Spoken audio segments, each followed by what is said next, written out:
Today, we take you to Norman, Oklahoma, a seemingly quiet, conservative suburb. But behind closed doors, one woman's secret life led to a grisly murder that left the entire community reeling. This is the story of a devoted housewife, whose hidden affair with a neighbor's teenage daughter ended in a tragic and violent death. Helen Marquardt was 42 years old, and the picture of a perfect Southern homemaker. She lived in Norman, Oklahoma, a quiet suburb known for its conservative values and close-knit community. Her life seemed like something out of a family sitcom: a beautiful home, a loving husband, and three lively triplets, Ryder, Rifle, and Ryan. Helen was heavily involved in the community, especially at her children's school. Her kindness and warm personality made her a beloved figure in the neighborhood. To the outside world, Helen seemed to have everything. Her husband, Robert Marquardt, was a successful corporate lawyer, known for his work helping major oil companies to find legal loopholes to drill for oil in third-world countries. The family often attended church at First Baptist of Norman, where Helen led a Bible study group for women. They were the kind of family you'd expect to see on a Christmas card, smiling and picture-perfect. But beneath the surface, Helen was struggling. Her marriage to Robert had grown cold and distant over the years. Robert's demanding job kept him away from home for weeks at a time, and when he was home, he was often preoccupied with work. The couple's once strong bond had weakened, leaving Helen feeling lonely and sexually unfulfilled. She began to crave excitement, something to break the monotony of her everyday life. In early 2022, Helen found that excitement in a most unexpected place: her 17-year-old neighbor, Taylor Ronsley. What started as a friendly mentorship, with Helen teaching Taylor how to, quote, act like a good Christian lady, soon turned into something much darker. Their relationship quickly escalated into a secret sexual affair, with Helen becoming increasingly obsessed with the young woman. She was captivated by Taylor's youth and energy, qualities that Helen felt she had lost over the years. This affair became Helen's escape, a way to fill the void left by her crumbling marriage. In the days leading up to her death, Helen's behavior became more erratic. She withdrew from her usual activities and became more possessive of Taylor. It was clear to those close to her that something was deeply wrong, but no one could have predicted the tragic end that was about to unfold. On the morning of June 5, 2022, Robert Marquardt walked into his home in Norman, Oklahoma, after a long overnight at the office. It was just after 7 a.m., and the sun was already shining brightly through the windows. The house was eerily quiet, which was unusual given that his three children, Ryder, Rifle, and Ryan, were normally up and getting ready for school. Robert expected to find his wife, Helen, bustling about the kitchen, making breakfast, but instead he found the kitchen empty. Robert called out for Helen, but there was no answer. As he climbed the stairs to their bedroom, a sense of unease began to settle in.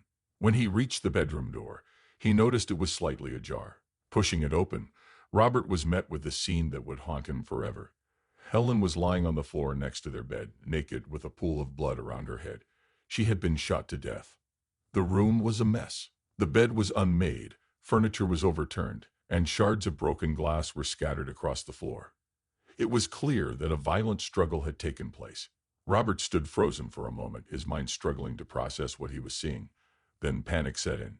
He rushed to Helen's side, desperately trying to wake her, but it was too late. Realizing she was gone, Robert grabbed his phone and dialed 911, his hands shaking as he tried to explain to the operator what had happened. The 911 call was frantic. Robert's voice was barely controlled as he told the operator that his wife had been shot and that she wasn't breathing. The operator tried to keep him calm, but Robert was clearly in shock.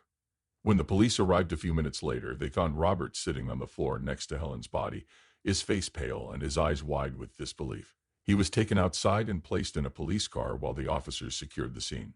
News of Helen's death quickly spread through the neighborhood. Neighbors who had seen the commotion began gathering outside the Marquardt home, whispering to one another as they tried to make sense of what had happened. It wasn't long before local news stations like KFOR-TV arrived on the scene, cameras rolling as they reported live from the quiet suburban street that had suddenly become the center of a grisly murder investigation. The Norman Police Department arrived at the Marquardt home within minutes of Robert's 911 call on June 5, 2022. Officer David Collins, a 12-year veteran known for his calm demeanor, was the first on the scene. He quickly assessed the situation and called for backup. The quiet suburban street was soon filled with police cars, their lights flashing red and blue, cutting through the early morning calm. Detective Dwayne Yoakum, a meticulous investigator with a reputation for solving complex cases, was assigned to lead the investigation.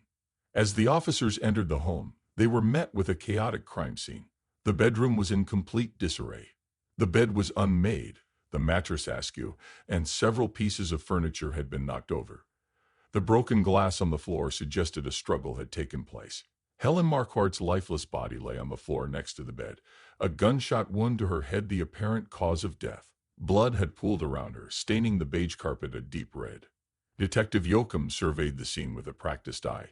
She noticed the position of Helen's body and the nearby objects, making mental notes of everything. The scene told a story of desperation and violence. Helen's face showed signs of a struggle, with bruises visible on her arms and legs. The room's state indicated that Helen had fought hard against her attacker. The murder weapon, a small handgun, was found on the floor near Helen's body. It was quickly bagged as evidence, along with the shards of glass and several other items from the room. Forensic specialists, dressed in white coveralls, methodically combed through the bedroom, dusting for fingerprints and taking samples of the bloodstains. They photographed the entire scene, documenting every detail that could later be used in the investigation. Outside, Officer Collins interviewed Robert Marquardt, who was still in a state of shock.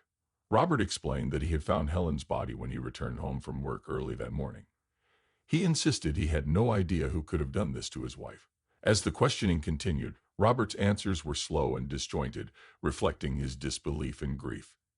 Detective Yoakum, while sympathetic to Robert's emotional state, knew that time was of the essence. The first 48 hours after a murder were critical, and she was determined to gather as much evidence as possible before any leads went cold. The investigation was just beginning, but the scene in the Marquardt home had already provided several clues that would guide the detectives in their search for Helen's killer. Taylor Ronsley, the 17-year-old neighbor and the first suspect in the investigation, was well known around Norman, Oklahoma. She was a bright and independent young woman set to graduate from Norman High School that month. Taylor was popular among her peers, known for her rebellious streak in a town where conservative values often dictated behavior. Despite her vibrant exterior, Taylor's sexual relationship with Helen Marquardt had taken a dark turn. What began as a mentorship quickly escalated into a secret, passionate affair that left Taylor feeling increasingly trapped. Helen, who initially acted as a guide for Taylor in navigating the expectations of their community, soon became a possessive and controlling sexual partner, often asking Taylor to experiment far beyond her comfort zone. Taylor's friends noticed a change in her behavior. She had become more withdrawn, avoiding social gatherings and skipping her usual hangouts, like the local Starbucks where she and her friends would often meet. When Detective Dwayne Yoakum and her team brought Taylor in for questioning, they were particularly interested in her sexual relationship with Helen. The detectives knew that Helen's possessiveness could have been a possible motive for murder. Taylor's reaction during the interrogation was telling.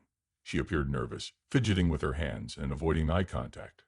Detective Yoakum asked Taylor about the nature of her relationship with Helen, and at first, Taylor was reluctant to say much.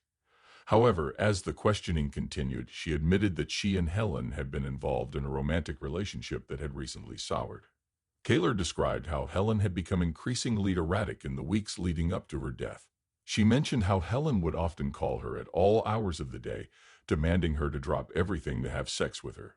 Taylor also revealed that Helen had threatened to expose their relationship if Taylor tried to end it. These threats had caused Taylor a great deal of stress, and she had started to feel suffocated by Helen's constant need for control. When asked where she was the night of the murder, Taylor claimed she was at a friend's house, studying for final exams. The detectives noted her alibi but remained skeptical given the tension in her relationship with Helen. Taylor's nervous demeanor during the interrogation only heightened their suspicions. Detective Yoakum pressed her for more details, but Taylor maintained her innocence, insisting that she had nothing to do with Helen's death. Despite her denials, Taylor's connection to the victim and the strained nature of their relationship made her a key suspect in the investigation.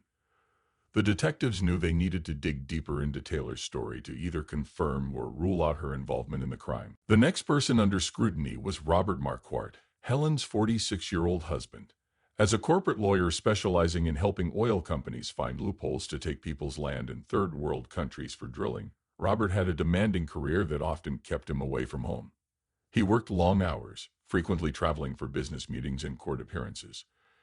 In the close-knit community of Norman, he was known for his professional success, but also for his distant, somewhat aloof demeanor. Unlike Helen, who was actively involved in the community, Robert kept mostly to himself, focusing on his career and leaving Helen to manage their home and raise their three children, Ryder, Rifle, and Ryan. Robert's relationship with Helen had been strained for some time. The couple, once seen as the perfect pair, had grown apart over the years. Friends and neighbors noticed a shift. They no longer attended events together, and when they did, there was an obvious tension between them. Helen had confided in a few close friends that she felt neglected and lonely in her sexless marriage. She had mentioned how Robert's constant absences had made her feel more like a single parent than a partner in their relationship. On the night of Helen's murder, Robert claimed he had been working overnight at his office in downtown Oklahoma City. He told the detectives that he hadn't noticed anything unusual when he returned home early the next morning, only to find Helen's lifeless body. Detective Dwayne Yoakum and her team were interested in Robert's alibi and his reaction to finding his wife dead. They questioned him thoroughly, trying to gauge whether his grief was genuine or if it masked something darker. During the interrogation, Robert remained calm and composed, answering questions in a measured tone. He expressed deep sorrow over Helen's death, but there was a detachment in his demeanor that the detectives found unsettling. He admitted that he and Helen had been having marital problems, but insisted that he still loved her and would never have harmed her. However, the detectives couldn't ignore the possibility that Robert's strained marriage and Helen's affair with their neighbor's daughter, Killer Ronsley, could have provided a motive for murder. When pressed about his whereabouts on the night of the murder, Robert was adamant that he had been at work, presenting time-stamped emails and phone records as proof. While his alibi seemed solid, the detectives were not entirely convinced. They noted that Robert's profession gave him the skills and resources to potentially cover his tracks if he were involved in the crime. Despite his calm demeanor, Robert's strained marriage and the coldness in his relationship with Helen kept him firmly in the spotlight of the investigation. The detectives knew they had to keep a close eye on him as they continued to piece together the events leading up to Helen's death. The third suspect in the investigation was Karen Ronsley, Taylor's 42-year-old mother. Karen was a single mother who worked long hours as a nurse at Norman Regional Hospital. She was known for her dedication to her job, often working double shifts to make ends meet and provide for Taylor. Despite her busy schedule, Karen had a reputation for being a strong, no-nonsense woman who cared deeply for her daughter. Karen and Helen Marquardt had been friends for several years. Their friendship was initially built on shared experiences as mothers and homemakers. However, as time passed, Karen began to notice changes in her daughter's behavior. Taylor had become more secretive, and her once close relationship with her mother seemed to be slipping away. Karen suspected that something was going on between Taylor and Helen, but she wasn't sure what. A few days before Helen's murder, Karen confronted Helen about her suspicions. The two had a heated argument in Helen's driveway, where Karen demanded that Helen stop having sex with her daughter. Karen was protective of Taylor and didn't like the idea of her daughter being involved in anything that could harm her future. The confrontation left both women angry, and Karen left the encounter feeling uneasy. When Detective Dwayne Yoakum and her team brought Karen in for questioning, they were aware of the argument she had with Helen. The detectives asked Karen about her relationship with Helen and why she had confronted her. Karen, who was usually composed, showed signs of stress during the interrogation. She admitted that she had argued with Helen, but denied having anything to do with her death. She explained that she was concerned about Taylor's well-being and only wanted to protect her daughter from getting hurt. The detectives pressed Karen about her whereabouts on the night of the murder. Karen stated that she had been working a night shift at the hospital and had clocked out just before midnight. She provided time-stamped records from the hospital's timekeeping system to support her alibi. Despite her strong alibi, the detectives couldn't ignore the intensity of the argument she'd had with Helen and the fact that she lived so close to the crime scene. Karen's protective nature and her proximity to the Marquardt home kept her on the detectives' radar. They continued to investigate her involvement, looking for any possible link between her argument with Helen and the events that led to Helen's murder. While Karen maintained her innocence, the detectives knew they couldn't rule her out just yet. The investigation into Helen's death was far from over, and Karen's role in the case remained a critical piece of the puzzle. On June 12, 2022, just as the summer heat began to settle over Norman, Oklahoma, a breakthrough in the case emerged. It was mid-morning, around 10 a.m., when Detective Dwayne Yoakum received a call from a technician at a local electronics repair shop, TechFix, located on Main Street. The technician had been working on a malfunctioning home security system brought in by a customer when he stumbled upon something unusual: several hidden video files stored within the system's memory. These files contained footage that had been recorded in the Marquardt home, specifically in the master bedroom where Helen Marquardt's body had been found. The technician, realizing the significance of what he had discovered, immediately contacted the police. Detective Yoakum and her team quickly arrived at TechFix to review the footage. The videos, which were dated over several months leading up to the murder, provided chilling evidence.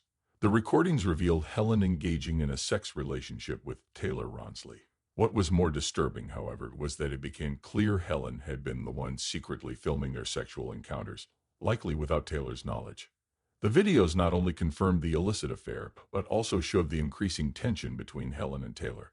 In one of the final recordings, made just days before the murder, Helen could be heard threatening to expose their relationship if Taylor tried to leave her. The footage painted a picture of a sexual relationship that had turned toxic, with Helen growing more possessive and Taylor appearing increasingly fearful. This new evidence was a turning point in the investigation. The detectives realized that Helen's murder wasn't just a crime of passion. It was the tragic result of a relationship that had spiraled out of control. The footage also provided crucial insight into Taylor's state of mind leading up to the murder, suggesting that she may have acted out of fear and desperation. With this new evidence in hand, Detective Yoakum and her team returned to the Marquardt home to search for the hidden cameras that had captured the footage. They found several small, discrete devices placed around the bedroom, further confirming Helen's role in recording the videos. This discovery significantly shifted the direction of the investigation. The detectives now had a clearer understanding of the dynamics at play and began focusing more on Taylor's involvement, leading them closer to the truth about what happened on the night of Helen Marquardt's death. Hey, true crime case solvers interested in more real-life murder mysteries, be sure to like and subscribe to our channel. And do you have any thoughts about this case or have a case of your own you'd like us to investigate? Leave us a comment. Stay safe, true crime case solvers. As the investigation reached its climax, all eyes were on Taylor Ronsley. The hidden footage discovered in Helen Marquardt's home provided the detectives with critical evidence that pointed directly to her. On June 14, 2022, Detective Dwayne Yoakum and her team finally felt they had enough to make an arrest. Taylor Ronsley, just 18 years old, was a popular high school senior who had once been full of promise. Known for her outgoing personality and academic achievements, Taylor was the kind of girl who seemed to have it all. But behind closed doors, she was trapped in a toxic and secretive sexual relationship with Helen, a relationship that had spiraled out of control. Taylor's once bright future had dimmed under the weight of Helen's controlling manipulation and possessiveness. On the night of Helen's murder, the tension between the two reached a breaking point. The hidden footage showed Helen threatening to reveal their sexual relationship via sex tapes she had recorded if Taylor ever tried to leave her. This threat was the final straw for Taylor, who felt cornered and terrified. In a moment of panic and desperation, Taylor grabbed the gun from Helen's nightstand and shot her. The crime scene, with its overturned furniture and broken glass, told the story of a fierce struggle that had ended in tragedy. Detective Yoakum, now confident in her case, moved quickly. At 3 p.m. on June 14, the police arrived at the Ronsley home. Taylor was inside, sitting on the living room couch with her mother, Karen. The officers calmly explained the situation and placed Taylor under arrest for the murder of Helen Marquardt. Taylor, visibly shaken, didn't resist. She seemed almost relieved, as if the weight of her secret was finally being lifted. Karen, on the other hand, was in shock. She had no idea that her daughter had been involved in such a dangerous relationship, and the reality of the situation left her speechless. The arrest sent shockwaves through the community. Helen's family, especially her husband Robert and their 3 children, were devastated by the news. Robert had suspected that something was wrong in his marriage, but he never imagined it would end in such a horrific way. The Marquardt family, once seen as the epitome of suburban success, was now shattered. In the days that followed, more details about the toxic sexual relationship between Helen and Taylor came to light, painting a complex picture of emotional abuse and desperation. The community, which had initially seen Taylor as a promising young woman, began to view her actions through a different lens, one that took into account the psychological torment she had endured. Taylor's arrest marked the beginning of a long legal process, one that would force everyone involved to confront the dark truths that had been hidden beneath the surface of their seemingly perfect lives. The trial of Taylor Ronsley began in late November 2022, capturing the attention of the entire Norman, Oklahoma, community. The courtroom was packed with spectators and media, all eager to see how the case would unfold. The prosecution, led by District Attorney Mark Peters, a 50-year-old seasoned lawyer with a reputation for being tough but fair, argued that Taylor had committed cold-blooded murder. Peters painted a picture of Taylor as a manipulative young woman who, when faced with the possibility of losing control over her secret affair with Helen Marquardt, chose to end Helen's life rather than face the consequences. On the other side, Taylor's defense attorney, Lisa Green-Troller, a 38-year-old known for her passionate advocacy for young clients, took a different approach. Green-Troller argued that Taylor was a victim of Helen's emotional and psychological manipulation. She presented evidence from the hidden videos showing how Helen had increasingly pressured and threatened Taylor, driving her to the brink of despair. Green-Troller contended that Taylor's actions, while tragic, were the result of intense fear and a sense of having no way out. She pleaded with the jury to consider the torment Taylor had endured in the months leading up to the murder. The trial was emotionally charged, especially for Helen's family, who sat in the courtroom every day, listening to the details of Helen's secret life and the events that led to her death. Robert Marquardt, in particular, was visibly shaken as he heard testimony about his wife's affair and the manipulative behavior she had displayed toward Taylor. The triplets, too young to fully understand the proceedings, were kept away from the trial, their lives now forever changed by the loss of their mother. After several days of testimony and arguments, the jury reached a verdict. On November 29, 2022, Taylor Ronsley was found guilty of manslaughter, not murder. The jury, influenced by the evidence of Helen's manipulation and Taylor's psychological state, chose to convict her on a lesser charge.